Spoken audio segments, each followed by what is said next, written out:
Hello, everyone, and welcome to Financial Accounting. Today, we continue talking about financial assets, and we'll take a closer look at short-term investments, including accounting for marketable securities. We will discuss how short-term investments are reported on the balance sheet, how to record purchases of marketable securities, how to record recognition of investment revenue, sale of investment, and how to adjust marketable securities to market value.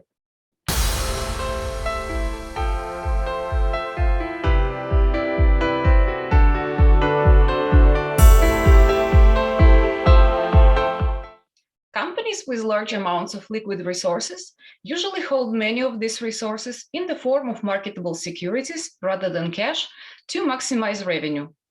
Marketable securities consist mostly of investments in the securities of publicly owned corporations.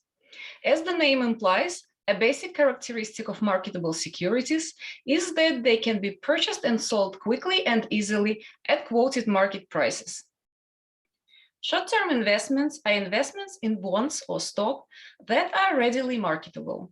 They are classified as current assets on the balance sheet.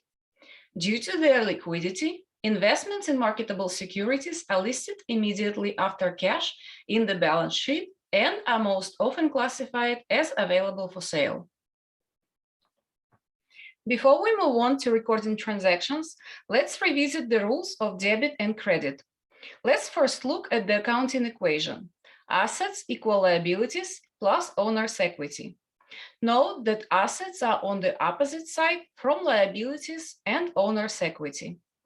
And therefore, the rules are the opposite. Assets are increased by debit, while liabilities and owner's equities are increased by credit. Expenses and revenues are a part of owner's equity. Revenues are increased by credit because they increase owner's equity. The rules of revenues and owner's equity are the same. On the contrary, expenses are increased by debit because they decrease owner's equity. Today, we will use the following accounts. Cash and marketable securities are asset accounts. They are increased by debit and decreased by credit. Loss on sale of investments is an expense account. It is increased by debit and decreased by credit. Dividend revenue and gain on sale of investment are revenue accounts. They are increased by credit and decreased by debit.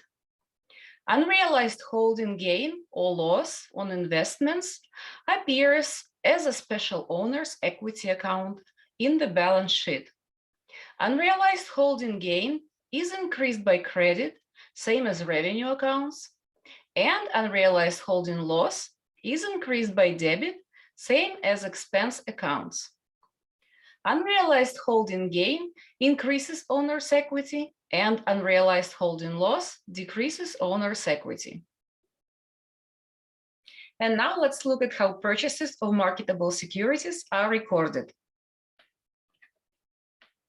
Foster Corporation purchases as a short-term investment 4,000 shares of the Coca-Cola Company on December 1st.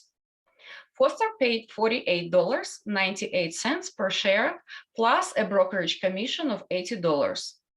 The entry to record this purchase is a debit to marketable securities and a credit to cash for $196,000. The cost of the securities include the price per share of $48.98 plus the $80 brokerage commission. Thus, the cost per share for the 4,000 securities is $49. The next transaction is to record investment revenue. On December 15th, Foster Corporation receives a 30 cents per share dividend on its 4,000 shares of Coca-Cola. The entry to record this dividend is a debit to cash and a credit to dividend revenue for $1,200. The dividend amount is calculated as 4,000 shares times 30 cents per share. Now let's see how the sale of investments is recorded.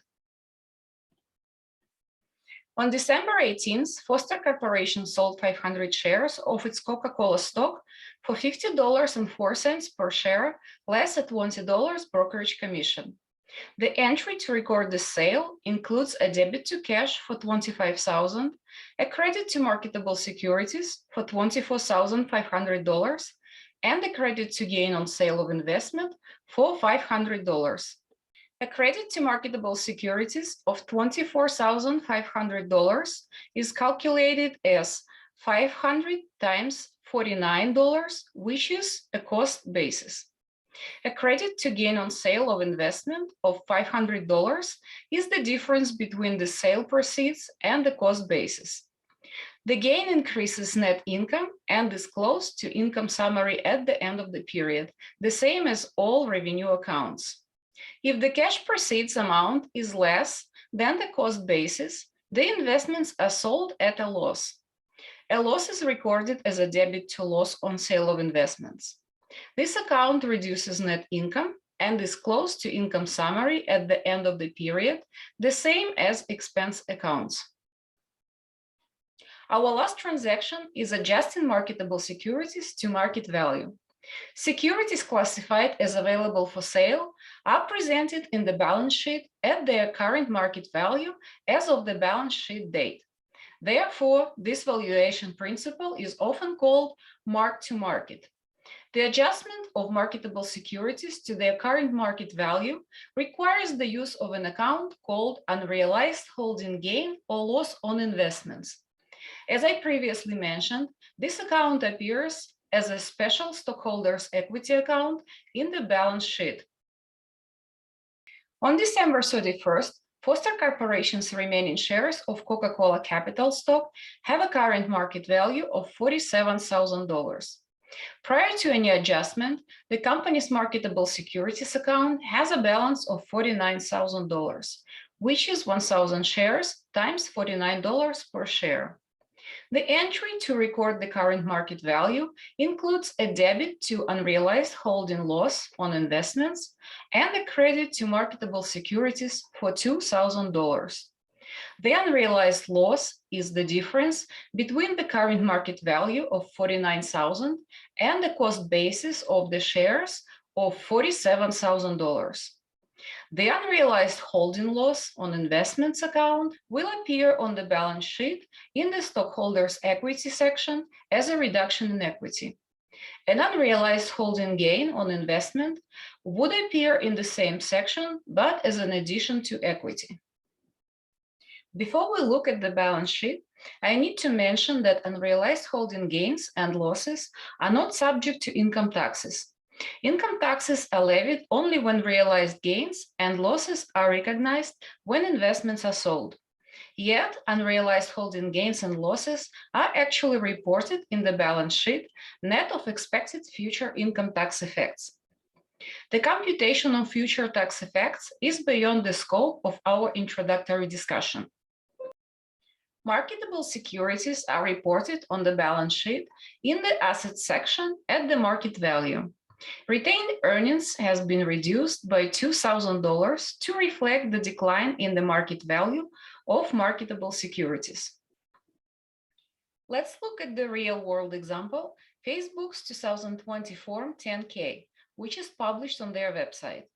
As you can see, marketable securities are reported on the balance sheet as a separate line item next to cash and cash equivalents.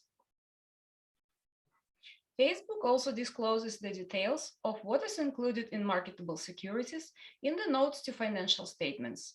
Further, they disclose their unrealized gains and losses on marketable securities.